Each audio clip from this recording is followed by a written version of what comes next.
Welcome to Bird Media. నేను మీ Pavan Krishnamurthy. Hyderabad disaster and asset response team something అది పెట్టుకున్నాం కదా, దానికి సంబంధించి మంచి పాజిటివ్ బజే ఉంది. ముందు నుంచి హైడ్రా ఎన్ని కోట్ల రూపాయల విలువైన స్థలాన్ని కాపాడింది, ఎన్ని చెరువుల్ని మళ్ళీ పునరుద్ధరీకరించింది, ఇవన్నీ కూడా చూసాం మనం. అయితే ఇక్కడ ఒక 2 వీడియోలు పర్టికులర్గా చూపించాలండి. ఫస్ట్ వీడియో ఓల్డ్ సిటీలో జరిగినటువంటి ఒక వీడియో, ముందు చూడండి. क्या तमाशा है? क्या समझ रहे हैं? पैसा तोड़ते हैं? तमाशा कर रहे हैं? क्या तमाशा है? पैसा तोड़ते कितने साल से ये? कैसी बात करना था? तमाशा कर रहे तुम? क्या समझ रहे हैं आप? गरीब होंगे डब्बे तोड़ते हैं 100 साल से ये डब्बे बात करते एमपी साहब से कर रहे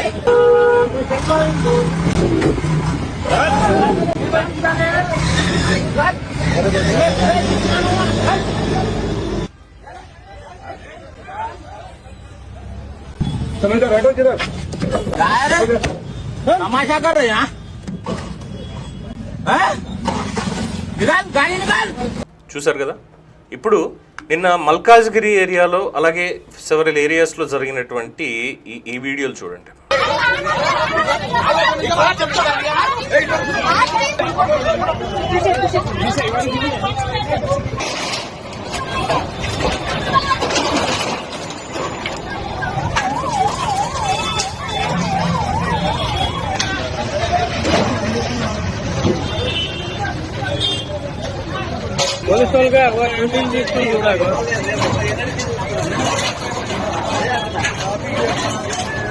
చూసారుగా.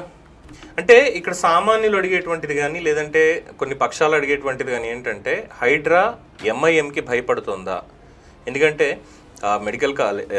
ఎంఐఎం వాళ్ళ మెడికల్ కాలేజ్ చెరువుని ఆక్రమించి చెరువు మధ్యలో కట్టిన దాన్ని ఇప్పటికీ కూల్చలేదు. అది కూల్చాలంటే పక్కన ఇంకోటి ఏదో చెప్పుకొచ్చారు. అంటే ఇక్కడ రంగనాథ్ గారిని తప్పు పట్టడం కాదు, because he's very strictly amending the laws and institutions.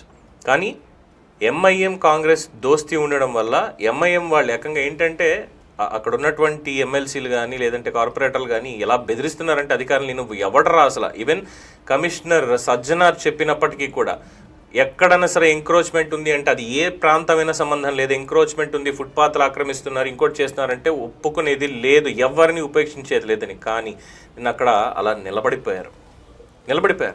Old సిటీలో ఎటువంటి రికవరీ జరుగుతుంది ఏంటనేది ఎవరికి తెలియట్లా.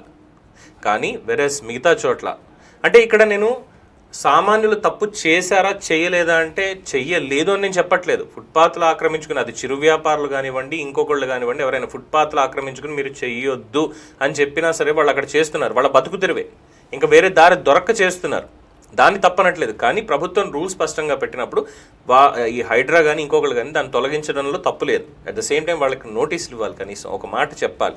ఒక 10 నిమిషాలు టైం ఇవ్వండి సార్, మేము క్లియర్ చేసుకుంటాను సార్ అని అడుగుతున్నా సరే మేము పట్టించుకోనట్టుగా కూల్చేసి వెళ్ళిపోతున్నారంటే ఇక్కడ సామాన్యుల్ని భయపెడుతుందా? ఇంకా మాట్లాడితే కొంతమంది మాట్లాడుతున్నారు హిందువుల్ని భయపెడుతోంది, హైడ్రా హిందువుల్ని భయపెడుతోంది, ముస్లింల దగ్గరికి వెళ్ళి భయపడుతోంది అన్నటువంటి వ్యాఖ్యానం చేస్తున్నారు.